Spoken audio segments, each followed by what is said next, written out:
Começando uma série de estudos, irei iniciar uma introdução ao Evangelho de Mateus.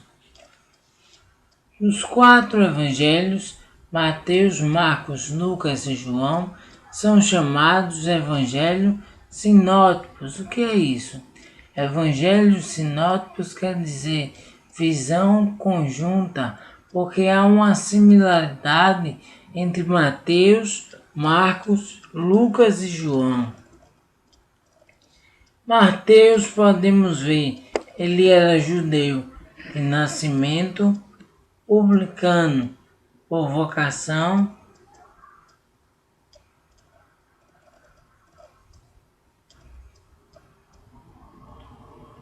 e depois passou a ser um discípulo de Cristo, porque ele se tornou publicano até que Cristo solicitou a sua presença.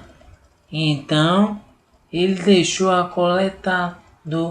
coletoria de impostos para segui-lo e fez parte daqueles que acompanharam o Senhor em todo o tempo que ele entrou e saiu, começando desde o batismo de João até o dia em que o Senhor foi recebido em cima, ou seja, nos céus.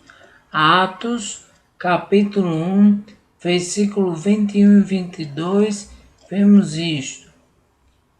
Mateus foi, portanto, uma testemunha competente daquilo que ele registrou aqui. Nós somos informados de que ele escreveu essa história cerca de 8 anos após a ascensão de Cristo. Muitos dos antigos dizem que ele escreveu no idioma hebraico ou siríaco, mas a tradição é suficientemente refutada pelo Dr. Whitby. Sem dúvida alguma, seu evangelho foi escrito em grego, como foram as outras partes do Novo Testamento, não naquele idioma que era peculiar aos judeus.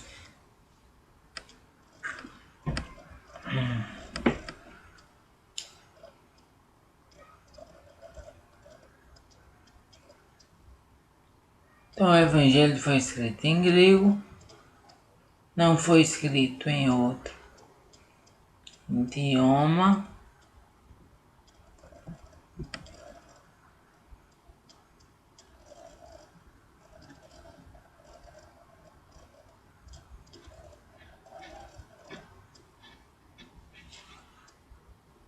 Não naquele idioma que era característico aos judeus, cuja igreja e Estado estiveram familiarizados por um período, mas não é que era comum ao mundo. O Evangelho de Mateus não foi escrito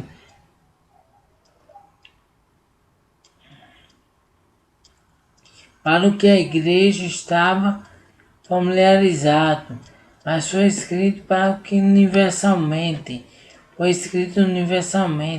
para que todas as vidas que quisessem escutar o Evangelho pudessem ouvir, pois foi feito através de uma língua muito conhecida pelas diversas nações, a língua grega. E o grego que foi produzido para escrever o Evangelho segundo Mateus não foi um grego qualquer, foi um grego koine. O grego koine era um grego popular, era um grego comum para que todos pudessem ler e entender.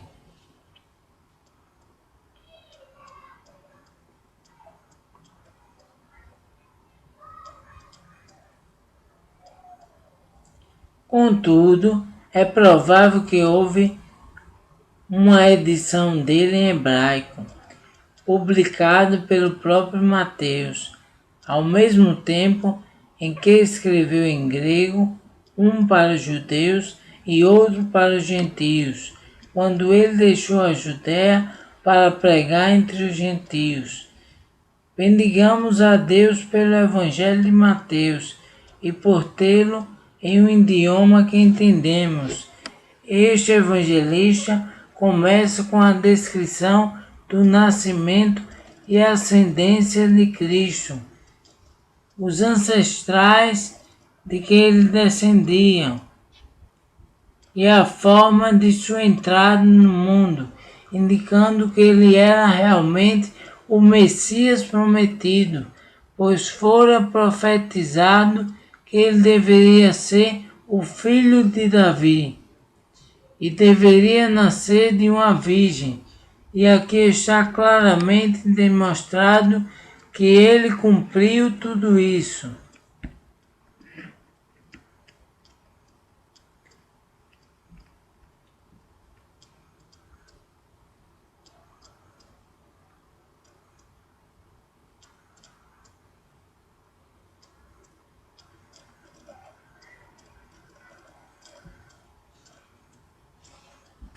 Veja que a vida do nosso bendito Salvador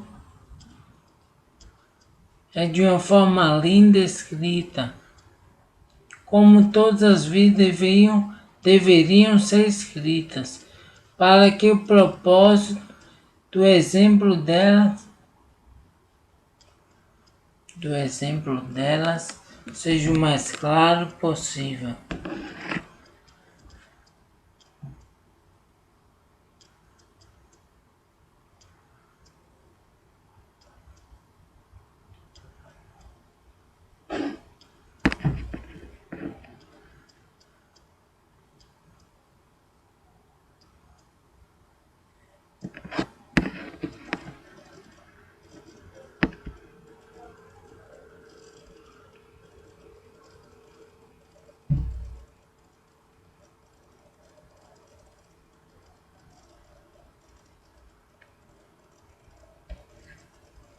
Temos diante de nós 4 evangelhos.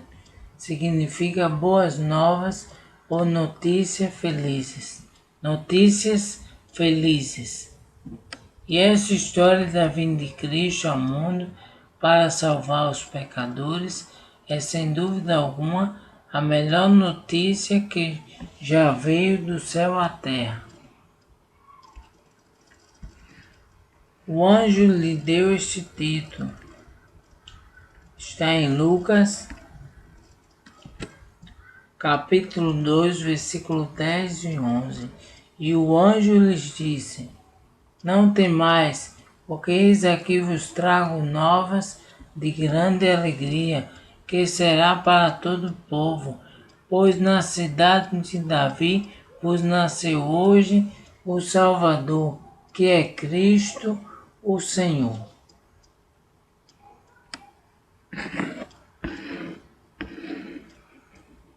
Quando ele diz trago novas de grande alegria, estava dizendo trago o Evangelho, que Evangelho significa boas novas, boas notícias. Em Isaías, capítulo 52, versículo 7, a Bíblia diz: Quão formoso são sobre os montes os pés dos que anunciam as boas novas, que faz ouvir a paz, do que anuncia o bem, que faz ouvir a salvação, do que diz a Sião: o teu Deus reina.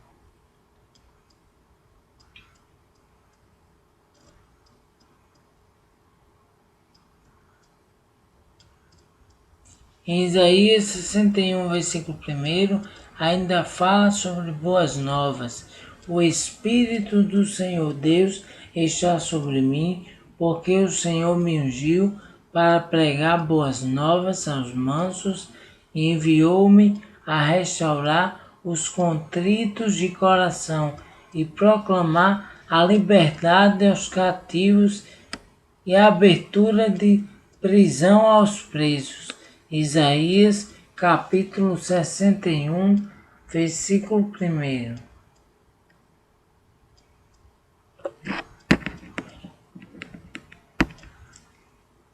Como podemos ver, o ato de anunciação do Evangelho é um ato que em toda a Bíblia é demonstrado a importância de se proclamar o Evangelho. É tão provável que os anjos queriam pregar o Evangelho em nosso lugar, mas Deus teve de compaixão do homem e deu ao homem esse privilégio.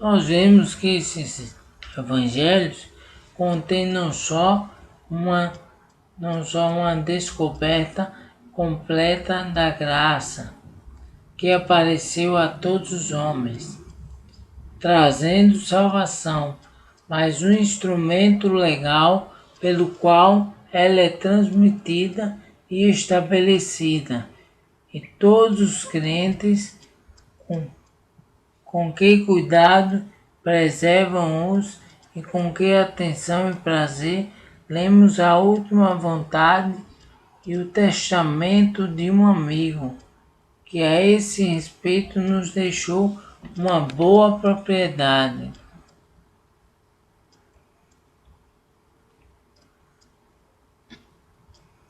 Estes livros contêm não só uma descoberta completa dessa graça, que apareceu a todos os homens, trazendo salvação, mas também vemos um instrumento legal pelo qual ela é transmitida e estabelecida a todos os crentes.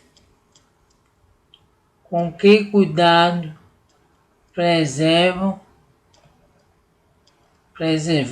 com que cuidado preservamos e com que atenção e prazer lemos a última vontade e o testamento de um amigo, que a esse respeito nos deixou uma boa propriedade e com ela altas expressões de seu amor por nós. Quão precioso então deve ser este testamento do nosso bendito Salvador a nós, que nos assegura todas as riquezas insondáveis. E o seu testamento, embora como é usual, tenha sido escrito por outros, não temos nada registrado que tenha sido escrito pelo próprio Cristo. Contudo, ele o ditou, e na noite anterior à sua morte, na instituição de sua ceia, ele assinou e selou e publicou na presença das 12 testemunhas.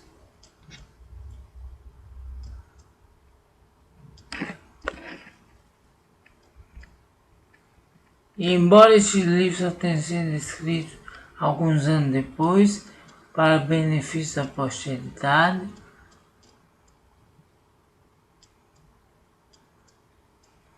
com um memorial perpétuo.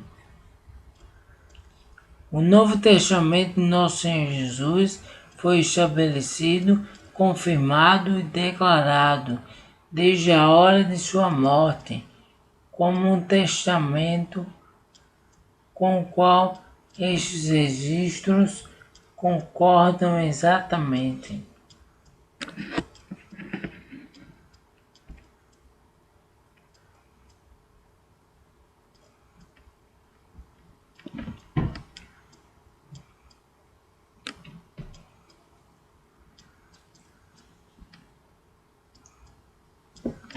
Termo Novo Testamento. Isso é chamado de um Novo Testamento para distingui-lo daquele que foi dado a Moisés, mostrando que ele não é antiquado.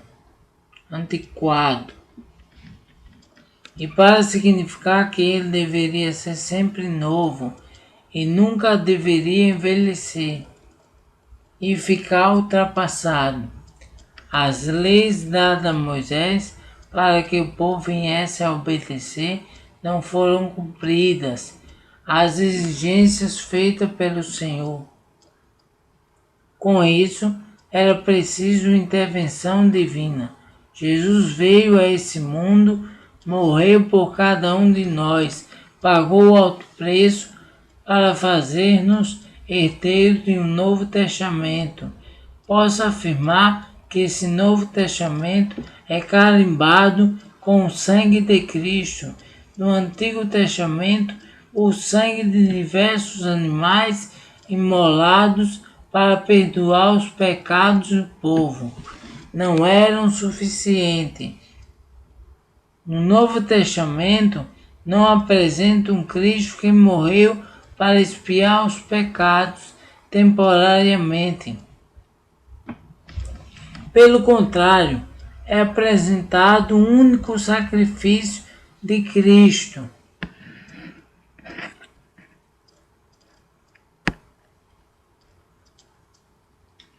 que perdoa todo tipo de pecado e nos leva a Deus. Ao se estudar o Novo Testamento, devemos compreender o porquê são chamados evangelhos sinóticos. Como eu já frisei, o que é evangelho sinótico? Visão conjunta.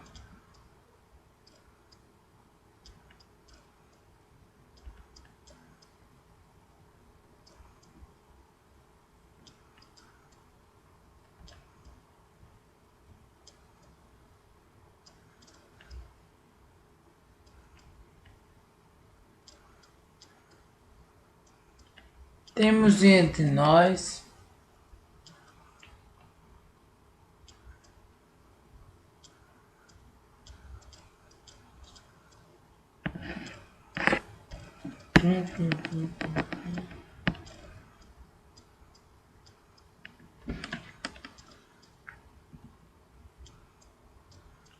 era necessário que a doutrina de Cristo fosse entrelaçada e fundada sobre a narrativa de seu nascimento, vida, milagres, morte e ressurreição, pois então ela aparece em sua luz mais clara e mais intensa, como em natureza, assim em graça. As descobertas mais felizes são aquelas que surgem de certas apresentações de fatos. A história natural é a melhor filosofia, como também a história sagrada, tanto no Antigo como no Novo Testamento, o veículo mais adequado e grato da verdade sagrada. Esses 4 evangelhos foram recebidos inicial e constantemente pela igreja primitiva e lidos em assembleias cristãs.